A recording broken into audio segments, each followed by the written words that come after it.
I'm Matt. I'm Shane. And if you like what you hear, make sure you hit that thumbs up button real hard, and make sure you subscribe to Comic Movie Marks. And also click that little bell for all of the notifications. Whee! Always remember, if Trailer Trash can do it, anyone can do it. Hello and welcome everyone to another Comic Movie Marks video. Not really sure how to lead into this, but we just have a bunch of bullshit news we're going to talk about. Some stuff that we thought was pretty funny. That's all I got.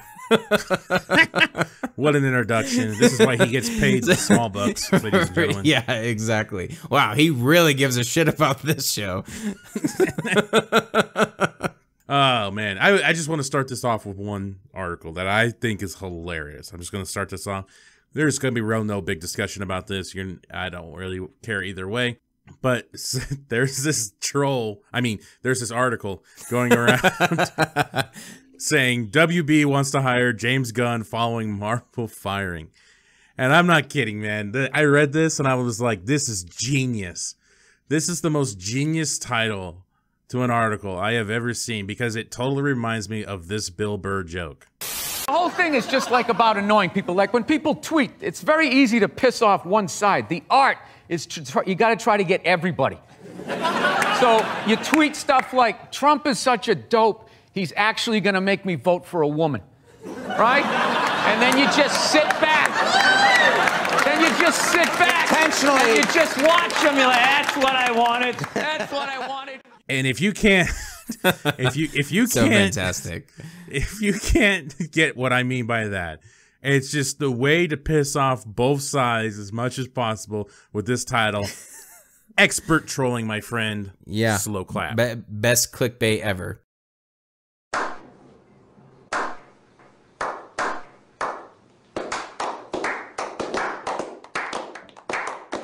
Whatever, but this was just a monumental, awesome troll move right here. You remember a while back when we were looking at fucking article and people actually believed this one article, and it was something about the Batman movies, and that the Batman movies were going to end with Batman Beyond or something like that.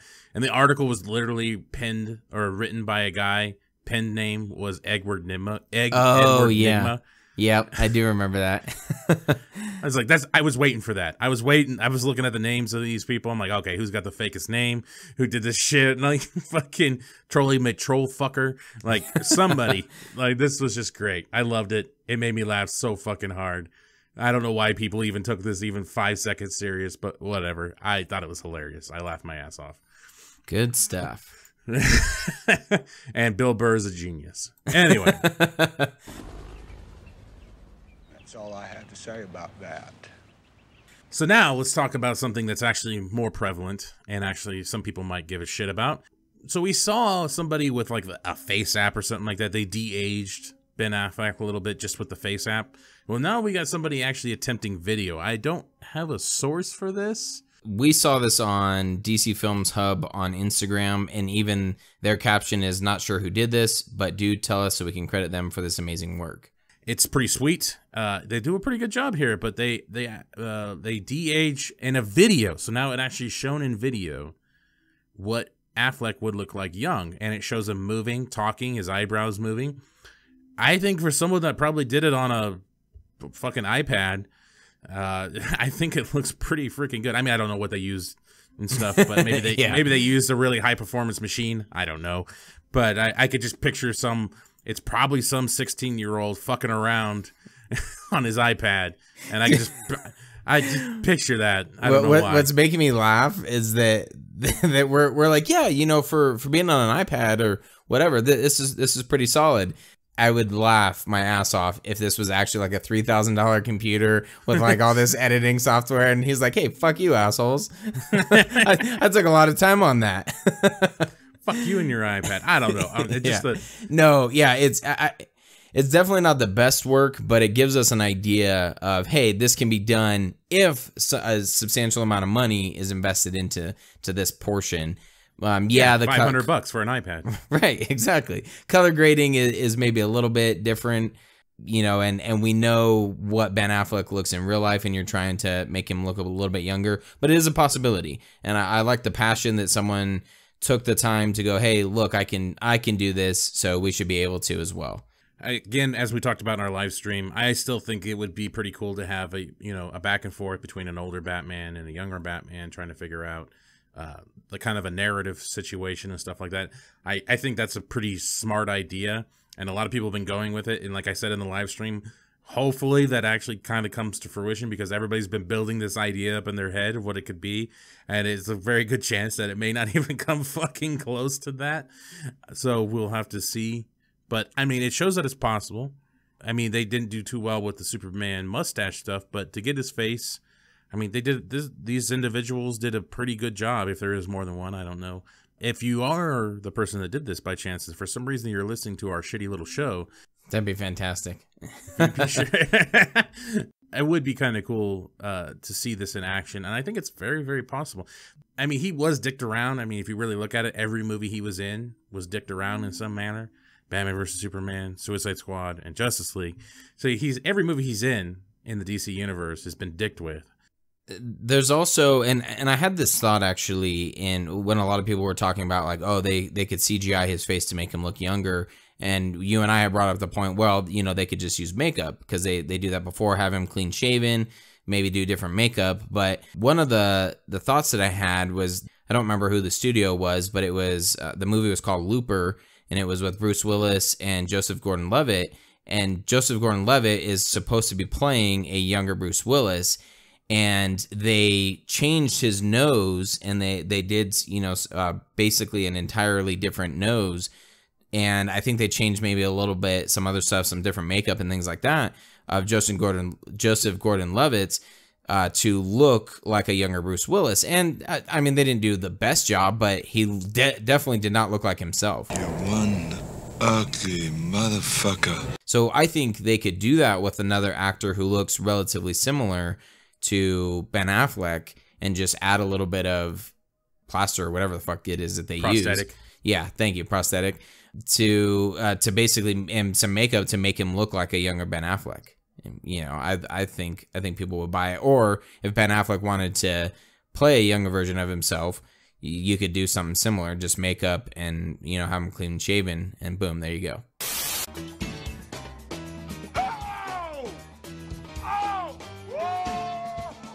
All right, moving on. Okay, so something kind of cool that popped up recently, not so recently. A YouTube page called Suspense as the page loads. Whiplash Dynamo, I believe that would be, has been kind of pumping out some videos talking about his unofficial Snyder Cut. He's done some pretty cool things already. I wish AB Director, if anybody doesn't know who AB Director is, I wish he would do one, because he does an amazing job as well, and he just put out, but it obviously takes him a while to do stuff, to do these videos and stuff. I would like to see him do some kind of collaboration maybe, or something like that, with some of these individuals to make a fan cut. But last, we have the unofficial Snyder Cut by Whiplash Dynamo. Kind of cool. Check out some of his little excerpts. It's actually the hashtag unauthorized Snyder Cut. Unauthorized. That's how you do it. Yeah, that's exactly. how you do it. Fuck you, WB. It's unauthorized. It's uncensored, motherfucker. Exactly. That's how we roll. Hashtag. That's how we. Hashtag uncensored. And too hot for TV.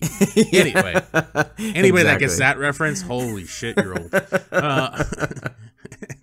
Check out some of his excerpts. It looks like he's going to be releasing his version of a cut August 24th of this year. So pretty cool. Yeah. So in 14 days, 2 months from us recording. I don't know when you're going to hear this, but we're recording on the 10th. Probably coming the day out before on the 24th. The day before? Yeah. Okay, after. Okay. So that way it doesn't seem very relevant. Yeah. That's how we talk about shit. The unrelevant shit. Exactly. Hashtag unrelevant. That's our. We'll definitely do a review on it. I hope so. Yeah. Depending on how he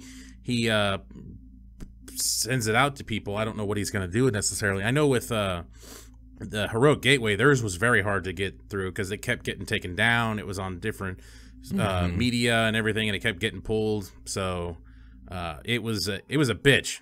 I didn't have the opportunity to watch the full thing, They shared it at some point, and I watched a good portion of it, and then it just kept getting taken down, or people were overloading the servers and shit like that. So it was cool how popular it was. But yeah, it was a struggle. Definitely a struggle to watch. And also, we should have talked about this in the beginning of this, and I just realized it and just remembered it. And this should have been on the top of our list, but oh well. Fiona has now started a movement, a process to write handwritten letters to WB to get hashtag release the Snydercut. It's kind of weird. I don't know where she got that idea from. Yeah, it sounds really familiar. But it's cool. It's a fantastic idea. Yeah, it sounds great. I mean, geniuses came up with that idea. Pure geniuses. No one else could have came up with that idea other than some really intelligent, good-looking, handsome, very well hung. Well, now you just went way too far. I know. Now we got that video up, so now people can be like... Exactly. So, not taking anything away, she put it all together. She got the names, got the address, all that and everything. So she set it up in a way, got the timing for the mail, checked that out. But she's doing basically following the formula of the Donner Cut, what they did. They wrote letters to executives. This is the only thing I suggest. She just has Walter Hamada, but on that same address, you can write it to whoever. If you are listening to this, I would also throw in Toby Emmerich and Kevin Tsujihara as well. Because you got to hit everybody, not just Walter Hamada. You got to hit everybody, anybody part of the situation. So 3 letters that could be all the same. That takes 3 stamps, so that's about 3 mortgage payments. And you can give or take your housing situation.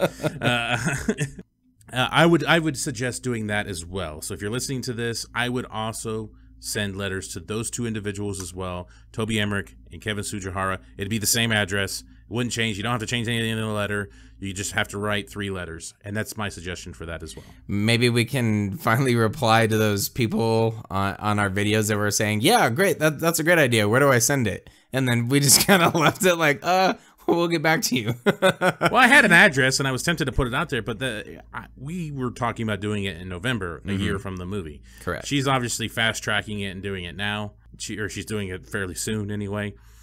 So that was kind of the thing. I was kind of waiting it out a little bit. I didn't want to start giving people addresses and everything, and then people just send random letters. That's what I was trying to avoid. So that's why I kind of technically never really answered those, because I was like, well, you just got to be patient.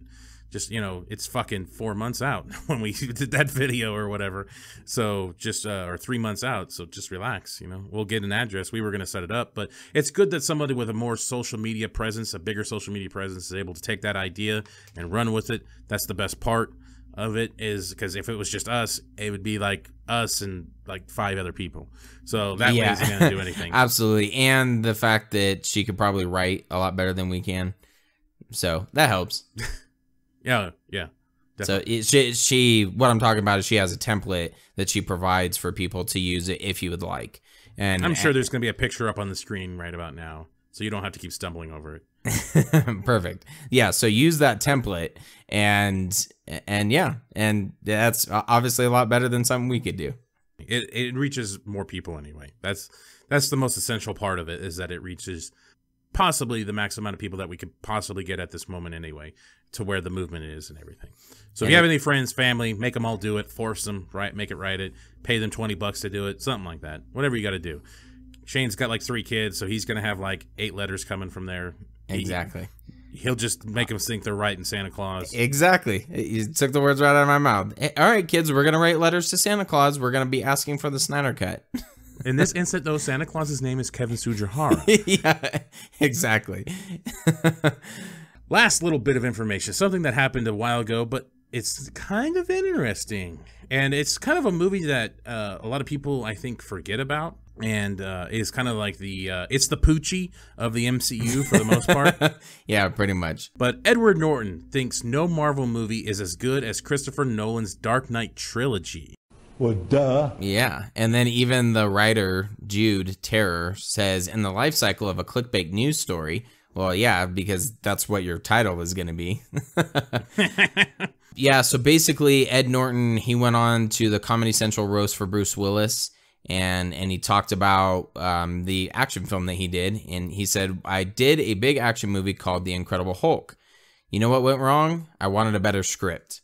Well, isn't that just the plight of every MCU movie? Yeah, exactly. And then he says, I thought we should try to make one Marvel movie that was as good as the worst Chris Nolan movie, but what the hell was I thinking? And then the article says, presumably referring to The Dark Knight Rises, which was objectively the worst of the superhero movies made by Christopher Nolan. No, at least he has objectively. I've actually started to become more of a fan of Dark Knight Rises the older I get. Yeah. And that's interesting. Not to segue here, but I remember when we first walked out of that, you weren't like the biggest fan of that movie, if I remember correctly. Yeah, it's basically because just now I've got some smots a little bit, you know, fucking, I just, you know, I thought I was expecting something a little bit different, and it's expectations. And we've talked about this. When you have an expectation for a movie and it doesn't follow that somewhat line that you thought it was gonna, it could really subvert your expectations. It could really just kind of screw the movie over in your head. But when you eliminate those stupid expectations that, you know, we should try to do when we go into a movie, we shouldn't just assume that Superman's going to smile while he kicks Batman in the balls.